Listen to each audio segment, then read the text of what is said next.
muspro saiki ana ing ngendi tanpa pamit tega nyulayani janji swara ati mung tansah ngenteni karang katen ninggal tresno kang sejati malang bergoyang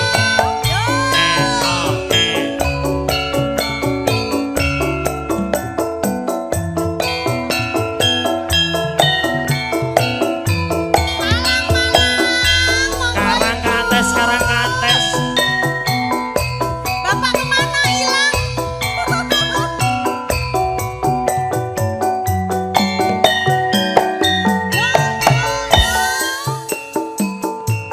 Masuk Mbak Boge. karang kates Bandungan wewengkon Malang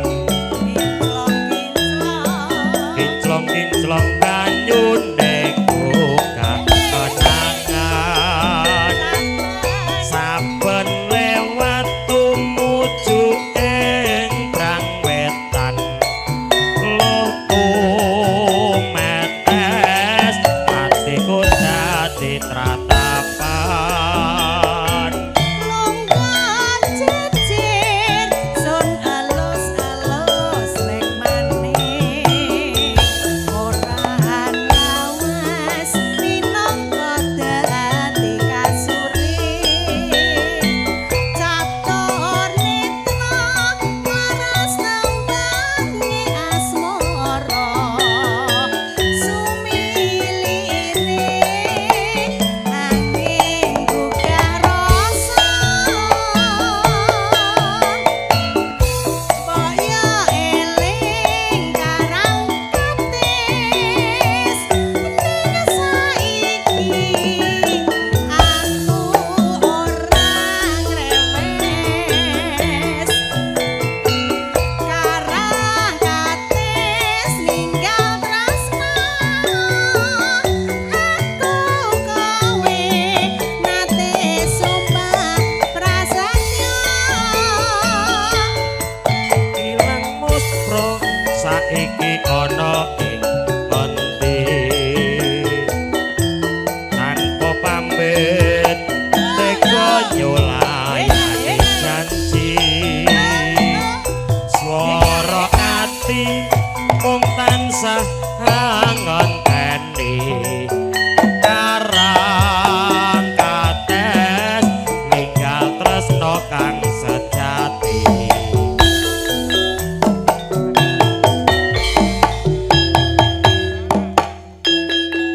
Matur nuwun.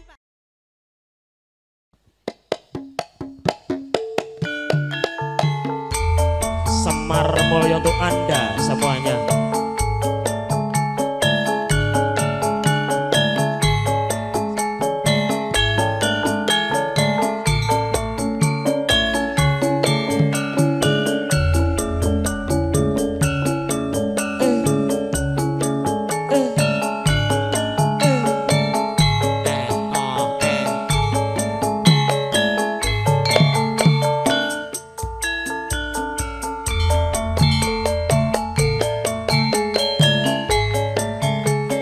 Sopo kae rek mau ngembang bakung sajak ngawe-awe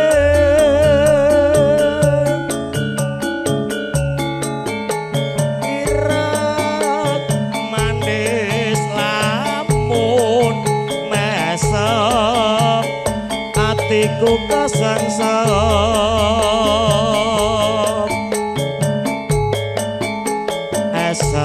semani sajak nganyelake nambahi kangenku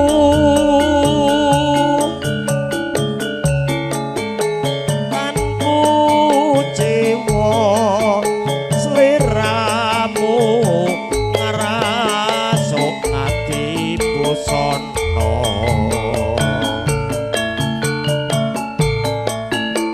rasa tresno ing batin ora ngira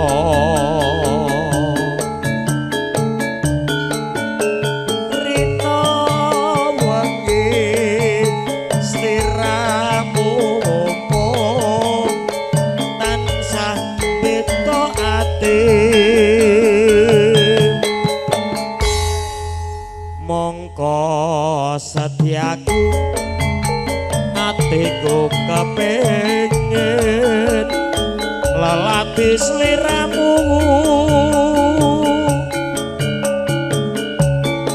aku lilo sliramu tan angluluh lan olo spesial buat keluarga besar dari Madiun, keluarga besar dari Malang, Jawa Timur digoyang bersama dengan Semar Mulyo.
solah slaga musarwa prasaja yen ngendika sajake rangaya wara tumindake iso dadi tulodo Yo Semar Mulya Lali merauke bergoyang cahayu Pak Slamet merauke wani gamsae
bisa dadi tulodo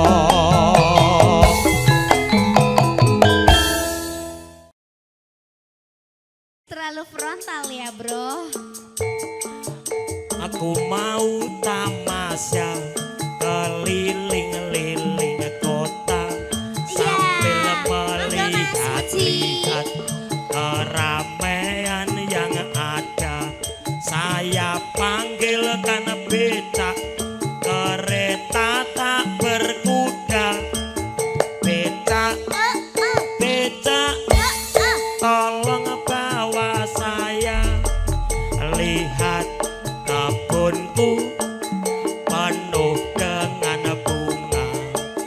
Ada yang putih dan ada yang merah.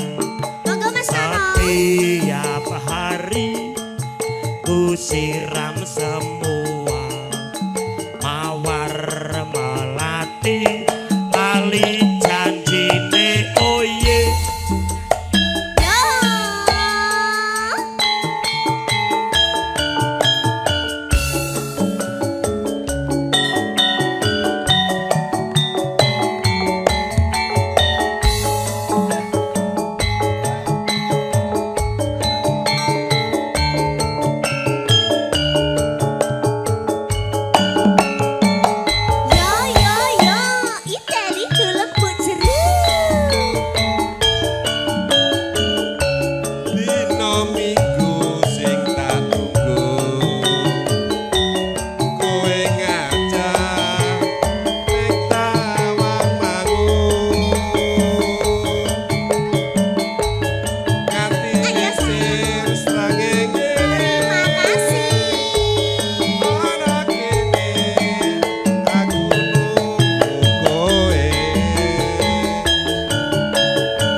lanjut.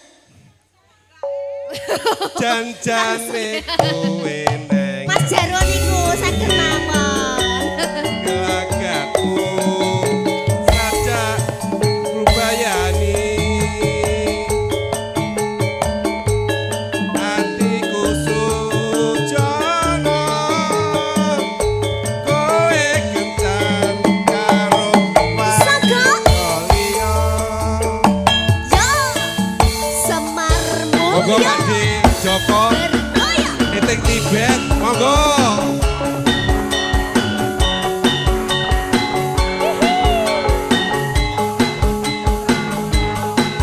Mas Jarwo. Terus mie ayam lo ini.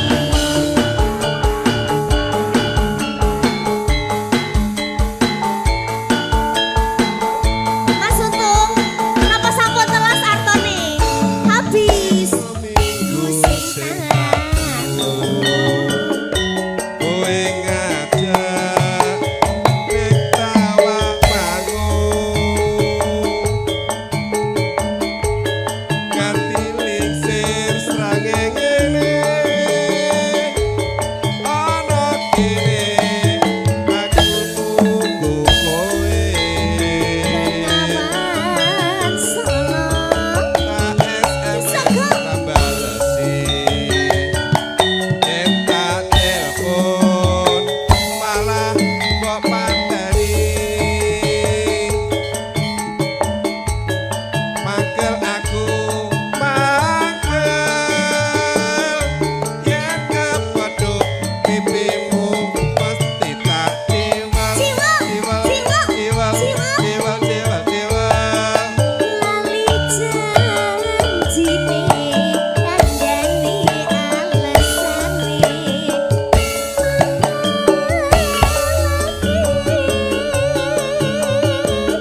sapa wong sing ora kena nyadeng dandan kowe ora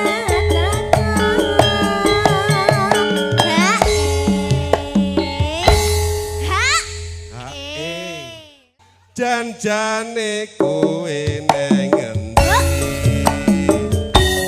gelagatmu saja nyubriyani atiku sujono kowe kencan karo wanita liya Sampun setunggal mawon. Kamu dewe to. Jadi mo, aja di mo. Oh nggih. Yuk semuanya. Aku Sesak lebu sedeng. lebu sedeng sesak. Sesak lebu sedeng. Sedeng lebu sesak. Sesak lebu sedeng. Sesak lebu pas. Sesak lebu enak. Sesak lebu teles. Atele wong atiku nalikaning sepisan ketemu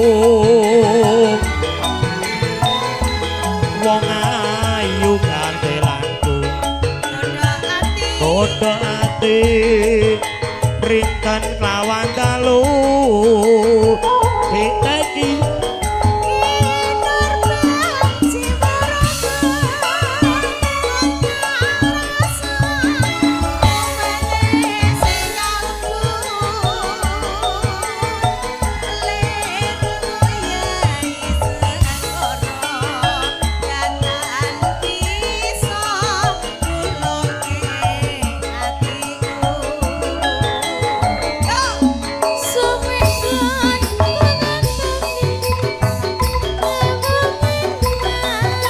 seluruh artis naik di atas peranan juga dulu Pak Prapto.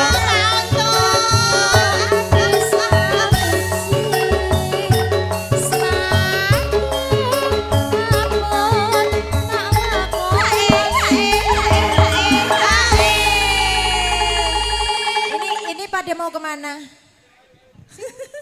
Mas Landak sayang sini. Alah sayang, sayang. Asap tepan di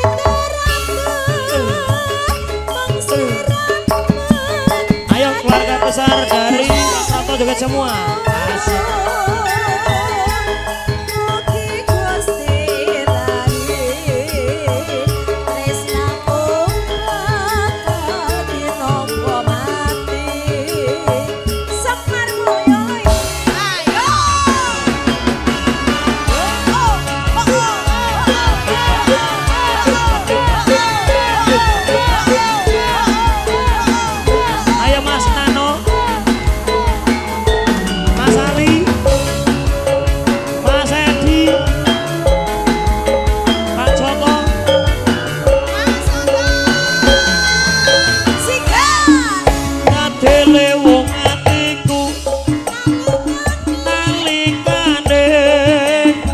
Pisan ketemu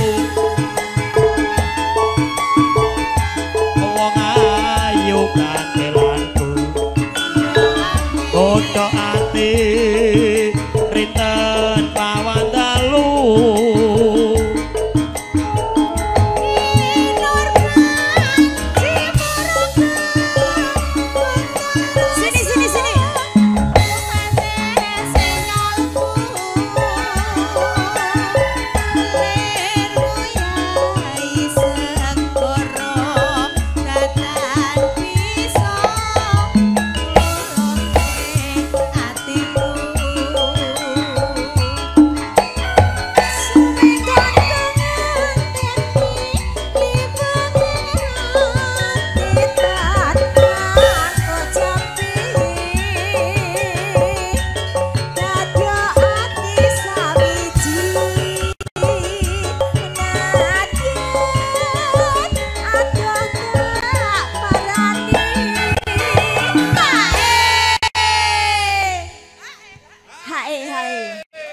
luar biasa ya keluarga besar nih. Lanjut, napa lanjut? Sabtu pendeta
Rinten lawan dalu Mas Untung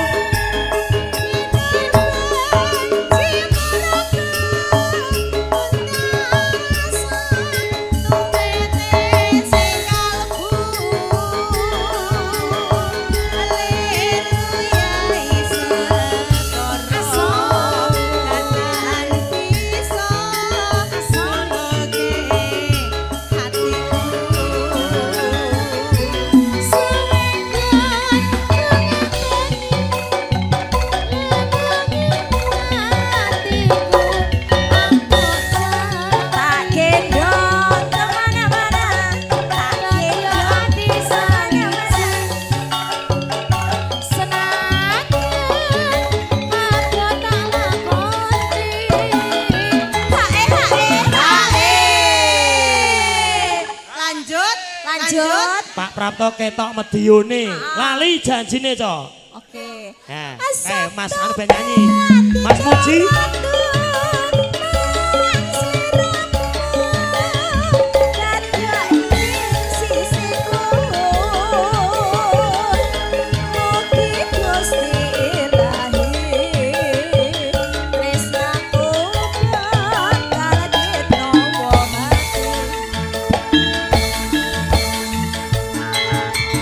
Joko Kak Muji asik Ayo yo. oh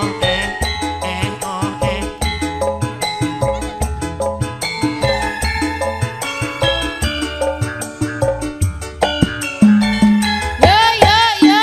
Little little little little. Dina minggu serena tunggu. Oh dadak jujur jujur. Dari Klaten. Nanti lingsin srengenge. Ana kene aku nunggu kowe. Mas Joko matur suwun SMS rambalesi yen tak telepon kalah bapatene bakal aku yen kepethuk irungmu mesti tak jiwa jiwa jiwa jiwa ala jiwa janjine akan dadi alesane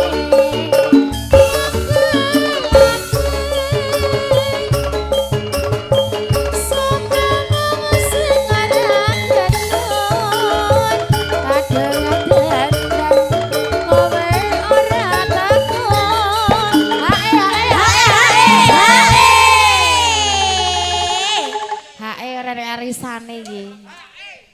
Lek hae wayahe arisan. Ayo lebokke, Nduk. Jan-jani kowe ning ngendi? Bilang Mas Kelip Bilang. Sajak nyuwani atiku sujana kowe kencan karo wanita liya. Ya, kemudian tadi pagelaran campur sari Semar Mulyo, Pangarso Bapak Wasimin, Kasuan Bapak Warno Gepeng, koordinator Mas Mis, Masis, dan juga audio Sangkondang Suworo Langgeng, dan juga Genta Buana Gensetnya Indonesia Semar Mulyo Channel, mobilnya wonten Kelantan, itu motor tidak nanti Kirang Suprono, mohon bisa tersampaikan ucapan terima kasih, mewakili Sepuluh Bait, Bapak Prapto dan juga keluarga besar pada seluruh panitia yang telah mensukseskan acara dari pagi, siang sampai malam hari ini keluarga besar Bapak Suprapto mengucapkan banyak-banyak terima kasih. Wabillahi taufiq wal hidayah. Wassalamualaikum warahmatullahi wabarakatuh. Nuwun nuwun matur nuwun.